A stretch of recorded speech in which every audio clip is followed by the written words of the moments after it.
Hi everyone. ఈరోజు మనం pharma కంపెనీలో ఒక ముఖ్యమైన సెగ్మెంట్ గురించి తెలుసుకుందాం. యూజువల్గా ఫార్మా కంపెనీస్ గురించి మాట్లాడితే మనకి ముందు కనిపించేది జెయింట్ ల్యాబ్స్లో సైంటిస్ట్ డ్రగ్ ఇన్వెస్ట్ చేస్తున్నారు అని, ఆర్ బిగ్ ఫ్యాక్టరీస్ మెడిసిన్ని ప్రొడ్యూస్ చేస్తున్నారని. బట్ రియల్ పిక్చర్ ఏంటంటే ప్రతి ఫార్మా కంపెనీ తన డ్రగ్స్ అన్నీ డెవలప్ చేయదు, మ్యానుఫ్యాక్చరింగ్ కూడా డైరెక్ట్గా చేయదు. ఫార్మా ఇండస్ట్రీ ఇప్పుడు రెండు క్లియర్ వర్డ్స్గా స్ప్లిట్ అయింది. ఒకటి innovation side, new molecules research చేయడం, న్యూ డ్రగ్స్ డిస్కవర్ చేయడం, క్లినికల్ ట్రయల్స్ రన్ చేయడం. అండ్ రెండవది execution side, large scale manufacturing, strict regulatory approvals manage చేయడం, మెడిసిన్స్ని గ్లోబల్గా డిస్ట్రిబ్యూట్ చేయడం.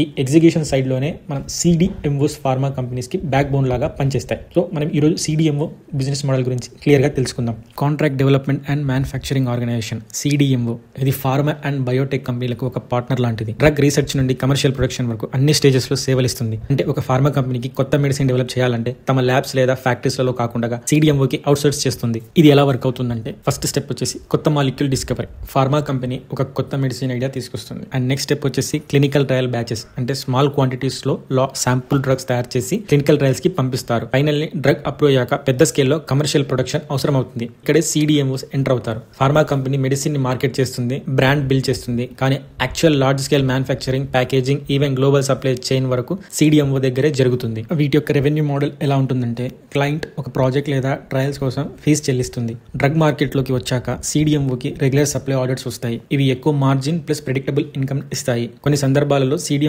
కూడా డ్రగ్ డెవలప్మెంట్ లో ఇన్వెస్ట్ చేస్తుంది. డ్రగ్ సక్సెస్ అయితే రాయల్టీ ప్లస్ ప్రాఫిట్ లో షేర్ కూడా వస్తుంది. అండ్ ఈ బిజినెస్ మోడల్ యొక్క స్ట్రెంగ్స్ ఏంటంటే ఒకసారి క్లయింట్ అప్రూవ్ అయితే ఇయర్స్ పాటు సిడిఎంఓని వదిలిపెట్టారు. Pharma and biotech outsourcing trend పెరుగుతుంది. High margin segments like injectable, biologics, peptide లో కూడా డిమాండ్ స్ట్రాంగ్ గా ఉంటుంది. అండ్ రిస్క్ విషయానికి వస్తే బయోటెక్ ఫండింగ్ స్లో అయితే ప్రాజెక్ట్స్ తగ్గిపోతాయి. యుఎస్ ఎఫ్డిఐ, ఈఎంవీ రెగ్యులేషన్స్ కఠినమైన ఆడిట్స్ ఉంటాయి. కొత్త ప్లాన్స్ బిల్డ్ చేస్తే యూటిలైజేషన్ స్లో అయితే ఆర్ఓసి పై ప్రభావం చూపుతుంది. ఫర్ ఎగ్జాంపుల్ ఒక బయోటెక్ కంపెనీకి కొత్త క్యాన్సర్ డ్రగ్ ఐడియా వచ్చింది, వాళ్ళకి ల్యాబ్ లేదు, ఫ్యాక్టరీ లేదు, సో సిడిఎంఓకి అవుట్ సోర్సింగ్ చేస్తారు. సిడిఎంఓ రీసెర్చ్ చేస్తుంది, ట్రయల్స్ కోసం తయారు చేస్తుంది, చివరకు పెద్ద స్కేల్లో సప్లై కూడా చేస్తుంది. ఫార్మా కంపెనీకి profits, brand power and sales మీద ఆధారపడి ఉంటాయి, కానీ సిడిఎంఓకి రెవెన్యూ పూర్తిగా మ్యానుఫ్యాక్చరింగ్ కాంట్రాక్ట్స్ మీదే వస్తుంది. సో ఇది ఇవాల్టి వీడియో. Thanks for watching.